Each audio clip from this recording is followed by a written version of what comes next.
नमस्कार। म आज मोहिनी झरना 6 किलोमिटर, मार्खु 8 किलोमिटर। अब म यहाँबाट अगाडि बढ्दैछु र एबिसी जानको लागि आज म 6 किलोमिटरको पदयात्रा सुरु गरिराखेको छु र मेरो अहिले यहाँ समय बिहानको 8:45 बजेको छ र अब मेरो पदयात्राको एबिसी पदयात्राको अभ्यासको लागि म आज 6 किलोमिटर पदयात्रा गर्दैछु र यो पदयात्रा गर्दै म आज झरना पुग्दैछु।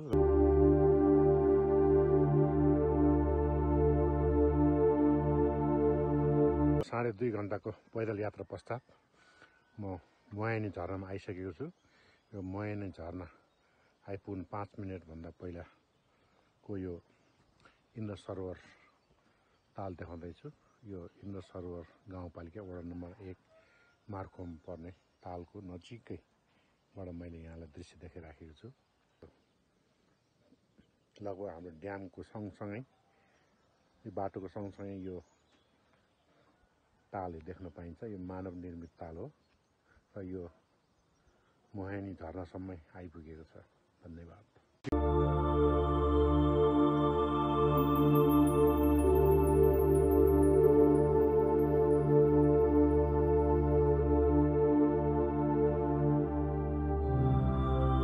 टिकट काउन्टर, यहाँबाट पैसा तिरेर मात्रै जान पाइन्छ र यहाँ स्थानीय कति लाग्छ अरे 25 रुपियाँ होइन?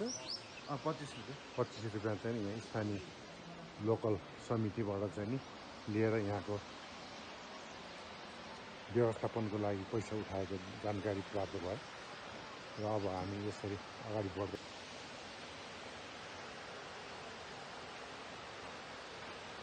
इन्द्रावती गाउँपालिका वडा नम्बर 1 मार्खुमा आइपुगेको छु र यो मकवानपुर जिल्लामा पर्ने एकदमै यसको नाम मोहिनी झरना हो र यो झरनाको वरिपरिको दृश्य र लाइभ लिएर म यहाँ अगाडि आइराखेको छु। राजेश गरन्जा मगरले साथ दिइराख्नु भएको छ। उहाँलाई मेरी धन्यवाद दिँदै म अब अगाडि बढ्छु। धन्यवाद।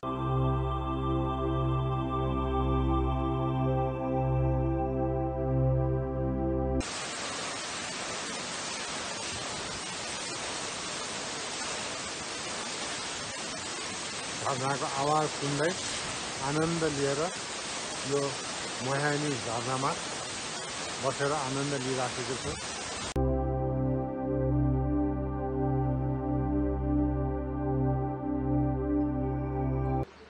नमस्कार। भाइको शुभ नाम? सुमन थापा मगर।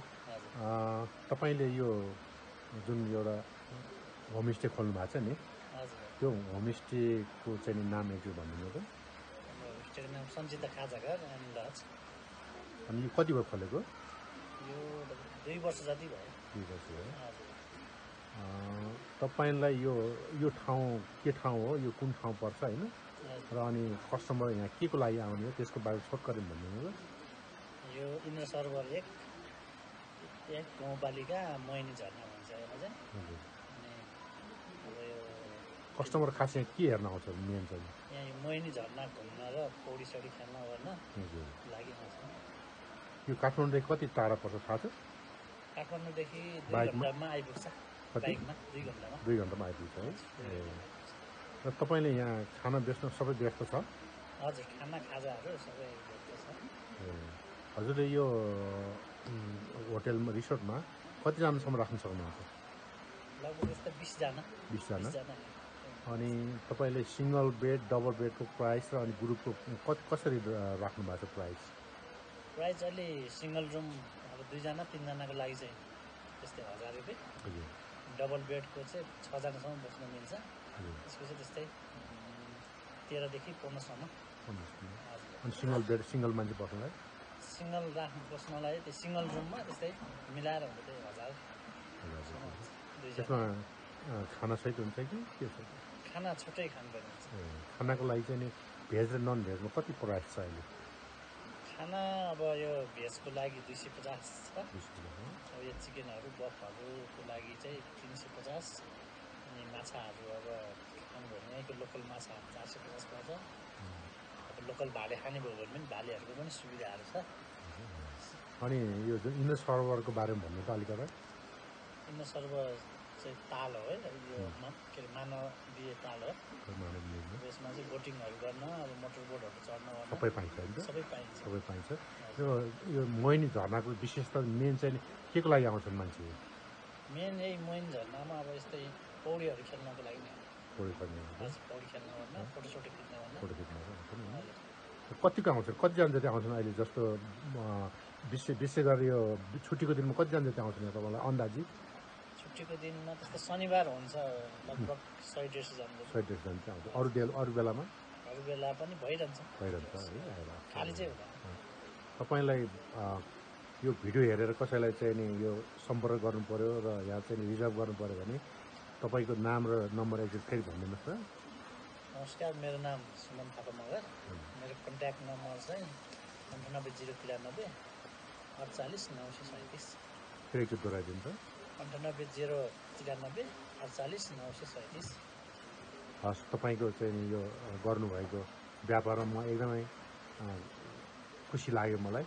म यो 2 दिन बसेँ यो होटलमा र सँगै चाहिँ यो मोहिनी झरनाको आवाजले चाहिँ आनन्द आउँछ यो ठाउँ। यहाँहरू पनि आउनुहुन्छ भनेदेखि भाइलाई चाहिँ सम्पर्क गरेर दिएको नम्बरमा रिजर्भ गरेर आउन सक्नुहुन्छ। यहाँ 20 जनाभन्दा बढी राख्न सक्नुहुन्न। त्यसले गर्दा समयमा चाहिँ आएर चाहिँ तपाईँले दिनुभयो भनेदेखि तपाईँको सुरक्षित हुन्छ। धन्यवाद यो भिडियो हेर्नु भएकोमा। धन्यवाद भाइ। हस्, धन्यवाद।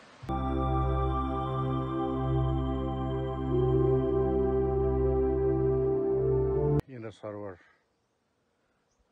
तालमा आइसकेको छु र यो इन्डो सर्भर यहाँ वारी र पारी। अब म मार्कुको सानो मार्कुबाट ठुलो मार्कु जानलाई यो पुल तरेर जानुपर्ने हुन्छ र यहाँहरूलाई म अहिले यो इन्डो सर्भर ताल पनि देखाउँदैछु। र यो इन्डो सर्भर ताल चाहिँ नि इन्द्रावती गाउँपालिका वडा नम्बर 1 मा पर्छ। र यहाँहरूलाई अब म मार्कु पुगेपछि त्यहाँको थप जानकारी र त्यहाँको दृश्य देखाउनेछु। धन्यवाद।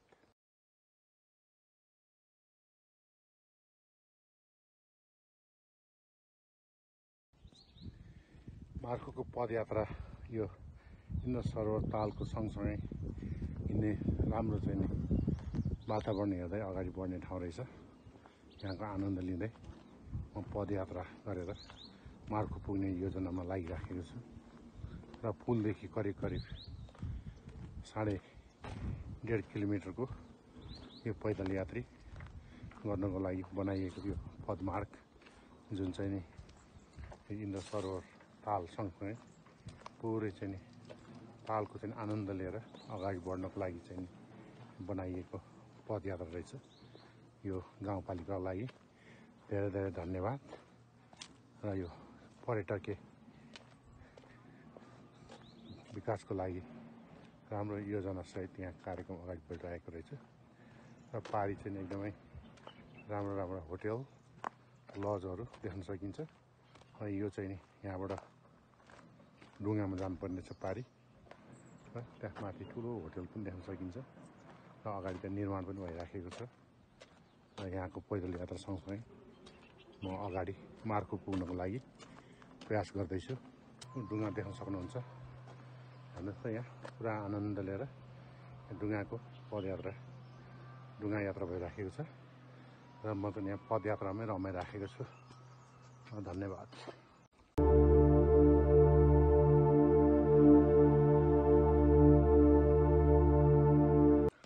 म अहिले मार्कु आइपुगेको छु र आजको गन्तव्य स्थल मार्कुमा आइपुगेर म यहाँ अब यहाँको मनोरम दृश्यहरू लिइराखेको छु। र यो पुरै तल ड्यामदेखि यहाँसम्म आइपुगेको यो ताल र माथि एकदमै महत्त्वपूर्ण दृश्यमूलक होटेल तयार बन्दैछ माथि।